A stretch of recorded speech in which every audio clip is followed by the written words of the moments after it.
মহান স্বাধীনতা যুদ্ধের ঘোষক বীর মুক্তিযোদ্ধা বৃহত্তম বহুদলীয় গণতন্ত্রের প্রবর্তক বিএনপির প্রতিষ্ঠাতা চেয়ারম্যান শহীদ রাষ্ট্রপতি জিয়াউর রহমানের ৪৫তম শাহাদত বার্ষিকী উপলক্ষে জেলা বিএনপি, শহর বিএনপি, থানা বিএনপি অঙ্গ সহযোগী সংগঠন আমরা ৭ দিন ব্যাপী কর্মসূচি নিয়েছি।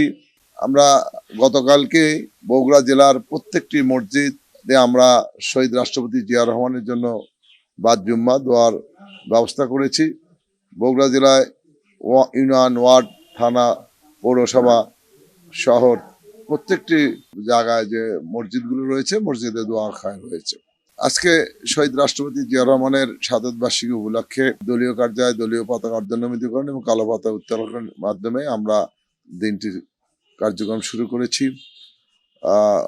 শহীদ জিয়াউর রহমানের প্রতিকৃতিতে পুষ্পমাল্য অর্পণ করেছি এবং দিনব্যাপী জেলা বিএনপি কার্যালয় শহীদ রাষ্ট্রপতি জিয়াউর রহমানের ভাষণ সহ দেশাত্মবোধক গান অনুষ্ঠিত হবে এবং জাতীয়তাবাদী ওলামা দল সকাল ৯টা থেকে দুপুর পর্যন্ত কোরআন তেলাওয়াত করবে দলীয় কার্যালয়।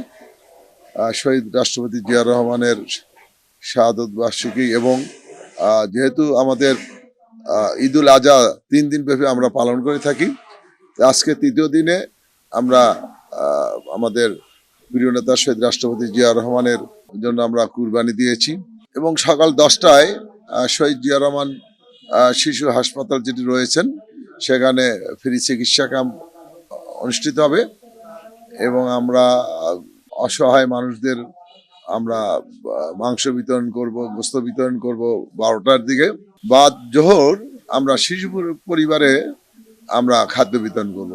সরকারি যে শিশু পরিবারটি রয়েছে সেখানে আমরা খাদ্য বিতরণ করব বাদ জোহর। বাদ আসর বাইতুর রহমান সেন্ট্রাল মসজিদে আমরা দোয়া মাহফিল আয়োজন করেছি, সেখানে দোয়া মাহফিল অনুষ্ঠিত হবে এবং দোয়া মাহফিল অনুষ্ঠিত হওয়ার পরে আমাদের জেলা বিএনপির কার্যালয় এখানেই শহীদ রাষ্ট্রপতি জিয়াউর রহমানের ৪৫তম শাহাদত বার্ষিকী উপলক্ষে আলোচনা সভার আয়োজন করা হয়েছে জেলা বিএনপির পক্ষ থেকে। এছাড়া আমাদের আগামীকাল থেকে শহর বিএনপি, থানা বিএনপি এবং বিভিন্ন অঙ্গ সংগঠন, যুবদল, ছাত্রদল, স্বেচ্ছাসেবক দল, কৃষক দল, মহিলা দল, ওলামা দল, মৎস্যজীবী দল, তাঁতি দল প্রত্যেকেই কর্মসূচি হাতে নিয়েছেন। সেই কর্মসূচি আগামী ৪ তারিখ পর্যন্ত অনুষ্ঠিত হবে। তো এই হলো আমাদের ৭ দিন ব্যাপী কর্মসূচি। এটি প্রত্যেকটি থানা এবং আমাদের পৌর কমিটিগুলো, শহর কমিটি এগুলো আমরা তাদেরকে নির্দেশনা দিয়েছি যে যথাযোগ্য মর্যাদায় এই কর্মসূচিগুলো যেন পালিত হয়।